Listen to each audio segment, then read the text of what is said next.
because our definition of dirt is also derived through this very idea of reliance on these religious institutions rather than the government institution, is that we deliberately make our rivers dirty and our surroundings dirty. Just because of we are highly entrenched into our religious practices that we really fail to make a difference between what is dirt and what should not be dirt. For example, shoes in the shoe rack is not a dirty stuff, right? It becomes dirty only when you place it on the table.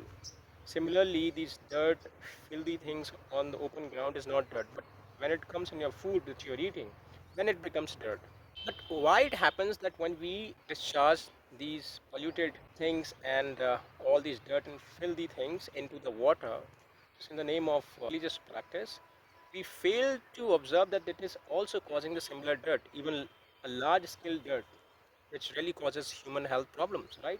And the possible reason is that because we are deeply entrenched into this religious practices, we are blind to this because we have understood and accepted that these institutions in a country, such as all these institutions which I have just mentioned before, really cannot meet up with this problem which is called sprawling inequalities in the country. You understand this?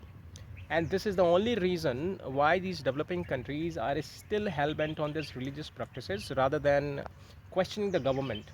The time when we start questioning the government and keeping these religious issues aside, thereafter becomes a possibilities for a society to develop. Why these developing countries developed so faster? Because they really don't have that kind of historical identities. For example, America, New Zealand, Australia, they have a history of less than 300, 400 years. Since they have no history, it is also benefiting to them to some kind of, right? For example, they really don't have to recall to their religious identities. They really don't want to work on this. Rather, they are focusing on future things or future stuff, right?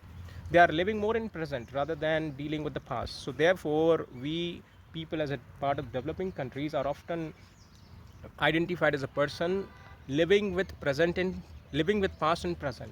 Most of our issues at this point of time are pertaining to our past events. You just go and check, you will find the same. So one thing we have to be very clear about, that we have to separate these two things together. One that is religious, and the second is your government accountability.